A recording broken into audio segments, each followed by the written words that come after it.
What up everybody, Hungry and Hungover here, and today is the 9th day of the year-long Solitaire Challenge, where I review random shit and play Solitaire. So, historical fact for today, 1931, Nevada legalized gambling, and famous birthdays, Bruce Willis. So, let me start off this video by saying I absolutely loved the 2008 horror film The Strangers.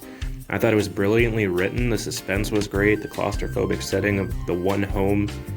It was just a sleeper hit that became super popular through word of mouth. But then, I was in the camp too that wanted a sequel. So 10 years later, we ended up getting The Strangers 2, Prey at Night. And yeah, it's the epitome of the idiom, be careful what you wish for, because I absolutely fucking hate this movie. And we're going to talk about it today. So the film opens up at a trailer park, and the infamous truck from the first movie drives on in and parks outside of a trailer. Inside the trailer are characters that are just fodder, written for a body count, Uncle Marvin and Aunt Cheryl. So, they have a German Shepherd, and this movie falls apart right at the beginning for me. The writer clearly doesn't know anything about owning a dog, but unless this dog was zonked out on fucking opiates, it would have reacted to the truck pulling up. It would have reacted to the knock at the door.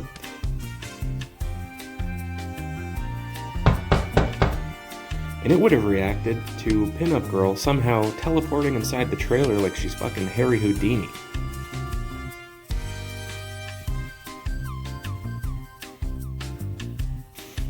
I could totally suspend my disbelief in the first movie that when the potato sack dude somehow got inside and was stalking Liv Tyler, there could have been an open window.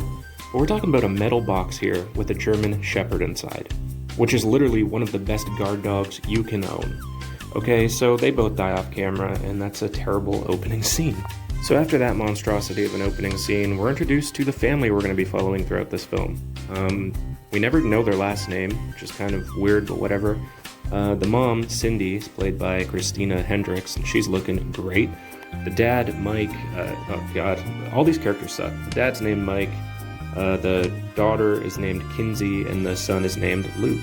And they're on their way to go see Uncle Marv and Aunt Cheryl. Do you guys remember Uncle Marv and Aunt Cheryl? I remember Uncle Marv smelled like wet dog and beer. Before they drop off Kinsey at private school because she's been skipping class a bunch and smoking cigarettes all day. So we're introduced to them. And they're absolutely insufferable. You're a dick. Dear Queef. Whoa! What's queef?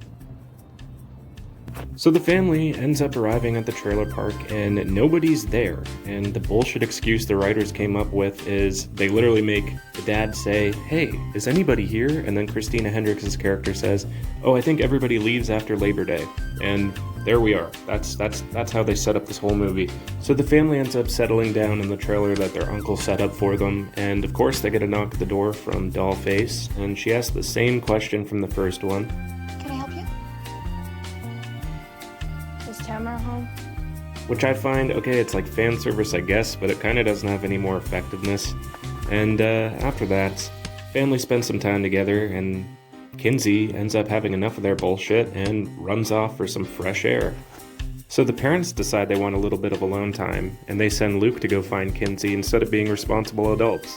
A little while after he fucks off, they're visited by Pinup Girl again, and this scares them, and only now they're concerned about where their children are, so they go looking for them. Luke and Kinsey stumble across a trailer with the door wide open, and Kinsey's bright idea is to go inside. Of course, Luke tags along, and inside the trailer, lo and behold, they find Uncle Marv and Aunt Cheryl dead. So of course they freak out and run outside, and the parents eventually find them. Now Luke and the dad go back to the trailer, and Christina Hendricks takes Kinsey back to the trailer they were originally in. And this is the start of the dumbest death scene ever. Oh my god, okay. So they get back inside and they see all their phones smashed, and Dollface is inside, and she's the only one there with a knife, okay? Christina Hendricks is built like a fucking NFL linebacker, and she has Kinsey by her side. But instead of fighting Dollface, they both run into the little tiny bathroom and trap themselves. Dollface is literally built like Family Guy's interpretation of Kate Moss, and Christina Hendricks could have been Sheamus's tag team partner. And with Kinsey by her side, they could have easily disarmed this Twiggy intruder and subdued her, but they choose to go to the bathroom. I don't get it. Kinsey escapes through the conveniently placed skylight in the bathroom, and Christina Hendricks just stands there and lets Dollface stab her in the back. This scene, oh god, fuck this movie, man. So the dad and Luke make their way back to Uncle Marv's trailer, and they're being harassed by the potato sack dude from the first one. They end up scaring him off when they find Uncle Marv's gun, and they make their way back to their trailer and find Christina Hendricks dead. They realize that Kinsey's missing, so they take the van and go look for her, but the dad freaks out when something hits his windshield and crashes the van into a trailer. So Kinsey ends up being chased by the potato sack dude now, and he's driving a truck and leads her into the playground at the trailer park, and her bright idea is to hide in this tunnel. And what a stupid scene. Apparently Pinup Girl was hiding in there the whole time. Like, what the fuck? So anyways, the dad's pretty much toast at this point, and he tells Luke to go find his sister. Luke fucks off, and potato sack dude shows up again, and we all know how this turns out.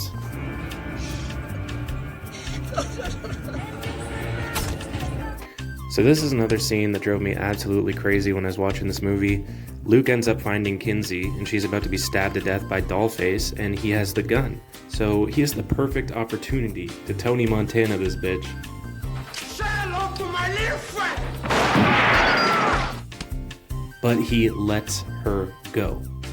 Him and Kinsey run away. After this point, I pretty much checked out emotionally from this film. Luke and Kinsey don't really have any redeeming qualities as characters, so whether they lived or died was irrelevant.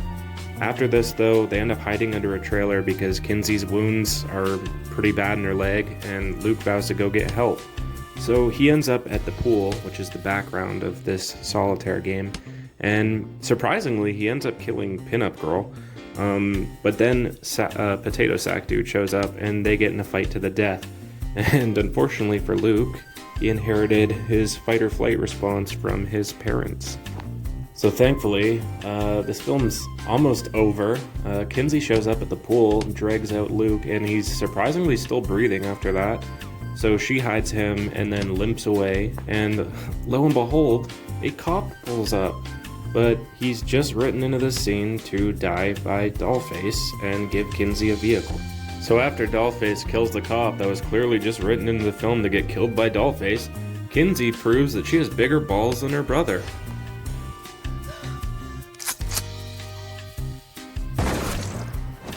So things are looking pretty good for Kinsey right now, until Potato Sack Dude shows up and rams the cop SUV, and this somehow disables it.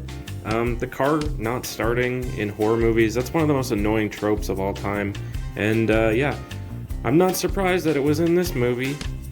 So Kinsey somehow manages to blow up the police SUV, but the stranger's truck doesn't blow up, of course. It's still on fire though, and the explosion definitely hurt Potato Sack Dude, as we're seeing later on this bridge. But of course he didn't die there, because we needed one last scare in this movie. Kinsey's about to escape in the back of a truck like Sally Hardesty in the Texas Chainsaw Massacre, but he hops on and swings his axe around like a madman. She nails him in the head with a bat and he's dead, and then we end up in the hospital and Luke's okay. Yay, everybody's happy. Fuck, I can't believe this movie's over. Fuck this movie. I just won the Solitaire game. Yeah, subscribe. I think my record's 8-1. And yeah, look forward to more reviews. Oh god, yeah, fuck this movie, man.